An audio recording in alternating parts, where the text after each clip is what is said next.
Swagatam and welcome to yet another session on your reliable channel English by Komal Ma'am. Day 11, question ये आ रहा होगा, आज क्या पढ़ाएंगी ma'am? आज क्या आज नहीं पढ़ाते, आज खेलते हैं. Let's play.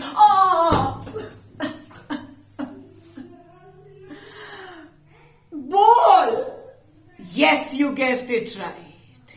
आज पढ़ने जा रहे हैं poem the ball poem written by John Berryman. Ball खो गई मेरी, दुखी हूं मैं.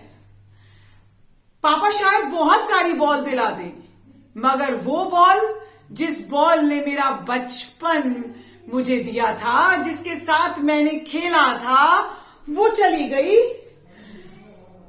And that's what the poem talks about.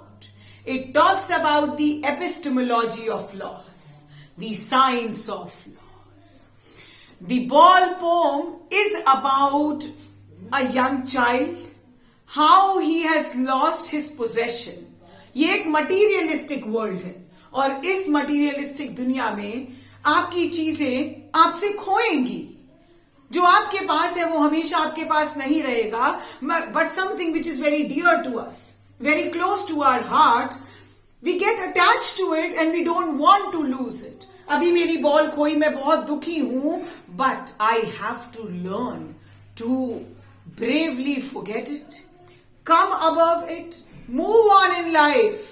That's what the theme is.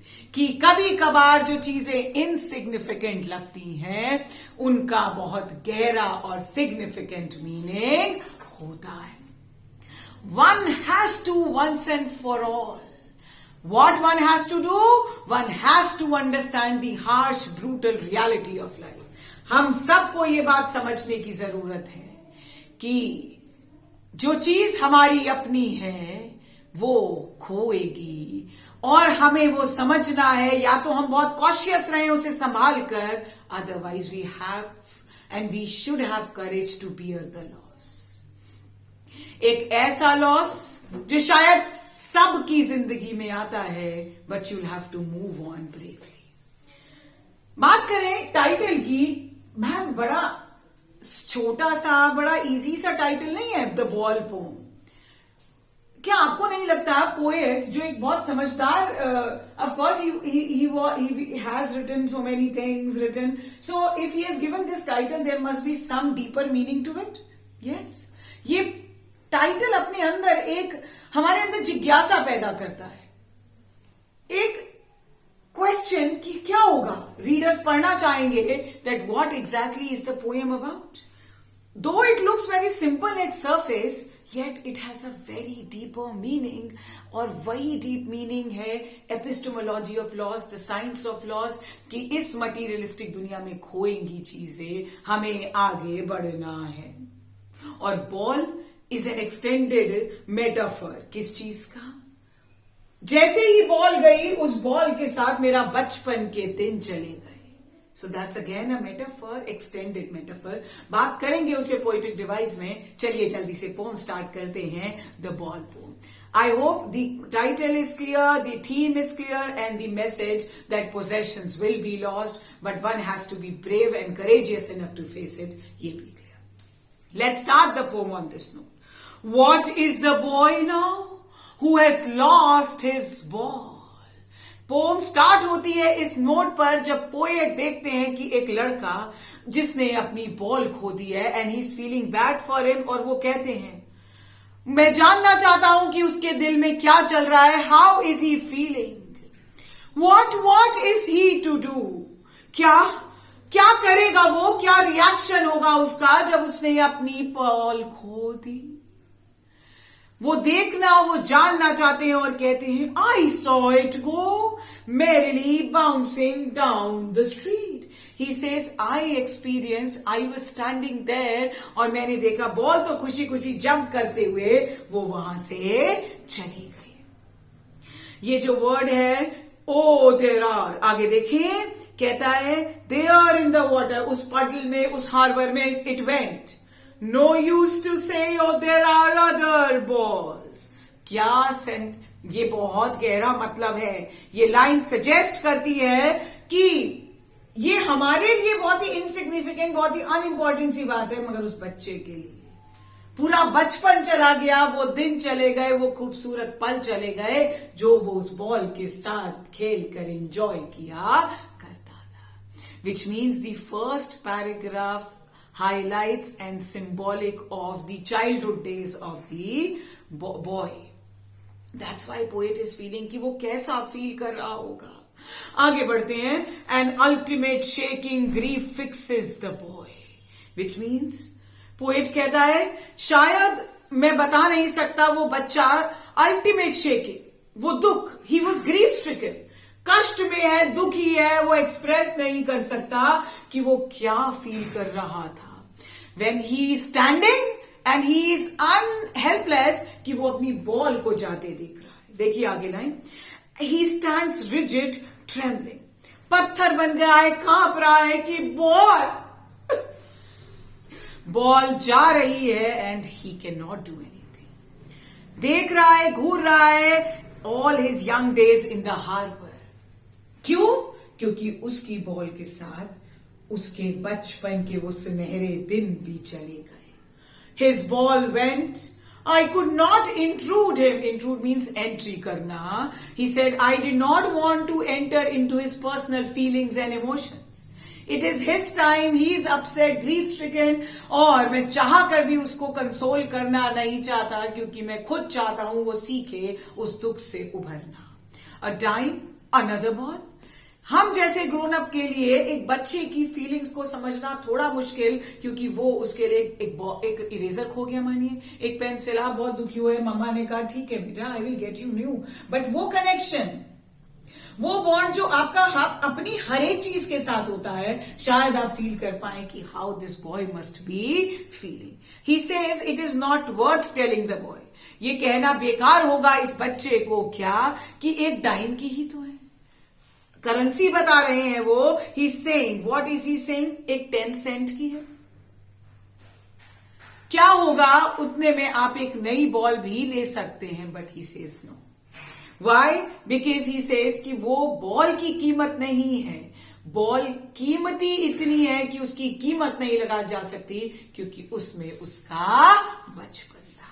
चलिए, now he senses his first responsibility. Now the poet says in the third stanza, poet कहता है कि now the boy is trying to come out from this grief। हो सकता है बहुत time लगे, मगर वो इस मटीरियलिस्टिक वर्ल्ड में अपने आप को संभालने की और रिस्पॉन्सिबल बनने की और इस बात को सीखने की कोशिश कर रहा है that things, possessions will be lost। देखिए, in the world of possession, of course हमें अपनी चीजों से प्यार है, ये घर मेरा है, मुझे प्यार है इससे। कोई कहे कि आप छोड़ के नए घर पे चले जाओ तो नहीं, इसकी दीवारें ये मेरा, इसकी चेयर मेरी, ये मेरा, वो मेरा, नहीं छोड़ूंगा। ठीक वैसे ही बच्चे की आत्मा बसती थी बॉल में। वो क्या कहता है?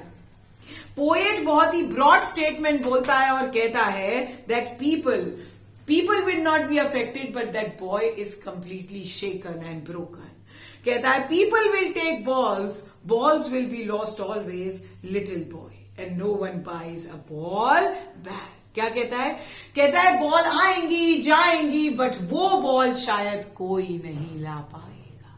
सच बात है, सोचिए, रिफ्लेक्ट करिए, आपको नहीं लगता एक सिंपल से मीनिंग में कितना गहरा मतलब छुपा है इस पोयम? और कहता है money is external. Money is external का मतलब क्या है? आपके लिए पैसा एक नई बॉल ला देगा, बट क्या वो मेमोरीज खरीद सकता है? ऐसा ना कभी हुआ है और ना होगा। He says money is external means it is fake. I mean of course money is required to buy every luxuries of life, but इस जगह, इस समय, इस माइंडसेट पे मनी सुपरफिशियल है। मतलब पैसा शायद वो खूबसूरत यादें रिप्लेस नहीं कर पाएगा। वो बॉल जो जा रही है, मैं देख रहा हूं और मेरे से अलग हो गई। हर एक इंसान की कीमत है, हर एक से आपका डिफरेंट अटैचमेंट है। God forbid, but if you are separated, how bad you feel, you can feel the same connection. You can feel that the boy had the same connection with her. आगे बढ़े. He is learning well behind his desperate eyes. He says, the boy is courageous enough and he will learn. बेबस feel कर रहा है, but वो सीखेगा. Ball जाते देख रहा है बट सीखेगा. The epistemology of loss. देखिए पोम में लिखा है epistemology means he will understand, become brave with the passage of time. He will get to understand the nature of loss, the science of loss. कि चीजें खोएंगी, जो आपका अपना पोजेशन है वो जाएगा. Either be very cautious, keep it very very alert to keep it close to you, but then अगर खो गया, आगे बढ़िए. Face it bravely. सोचिए कि वो शायद आपके साथ हमेशा नहीं रह सकता था. Move on. यादों में रखिए, उससे दुखी मत होइए. And that's what it is about. उस दुख से बाहर निकलने की कोशिश. How to stand up means how to face it, how to be brave and courageous to overpower that grief. दुख से बाहर निकलना है. Knowing what everyone must do one day and most know many days how to stand up.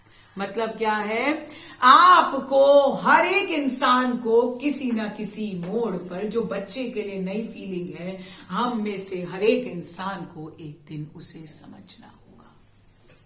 We all have to understand. We have to stand up. Leave behind the losses. कहते हैं ना, bygones are bygones. जो बीत गया सो बीत गया, आगे बढ़िए अब. तो अगर अभी तक आपने पढ़ाई नहीं की है, बायगॉन्स आ बायगॉन्स पढ़ लीजिए, सब्सक्राइब करिए चैनल, औरों को बताइए, एंड लॉस को होने मत दीजिए. That's what he says. कहते हैं leave the losses behind and let's move. With this we come to an end of the poem. जल्दी से पोएटिक डिवाइस के बारे में बात करें. आप देख सकते हैं इस पोम में रेपिटेशन है, बार बार रिपीट किया है. What what, balls balls. Clear. Alliteration कई बार बता चुकी हूं अपने अलग अलग वीडियोस में कि जब कॉन्सोनेंट साउंड रिपीट हो एक ही लाइन में किसी भी वर्ड की शुरुआत में, तो जैसे वॉट, वॉट का व, बॉल्स का ब, बाइज अ बॉल बैग, फिर से ब. मेटाफर शुरुआत में समझाया था. Ball is an extended metaphor of the childhood. उसका बचपन उस बॉल के साथ चला गया. मैम आप हर वक्त राइमिंग स्कीम बताती हैं, इसका क्यों नहीं बता रही? क्योंकि है ही नहीं. It's a free verse. देखिए, ball go, then water balls. So it's a free verse. Why is it a free verse? Because it doesn't have any rhyming scheme. With this we come to an end of the poem, The Ball Poem by John Berryman. सारी videos देख लीजिए, boards के लिए prepare कर लीजिए. कोई भी तकलीफ हो, please message me in the comment box. I am always there. And और भी बहुत सारे चैप्टर्स लेके आने वाली हूँ एग्जाम से पहले आपके लिए लाइव सेशन, आपके सारे इंपॉर्टेंट क्वेश्चंस कराऊंगी. जुड़े रहिए, औरों को बताइए. Bye for now. God bless you all.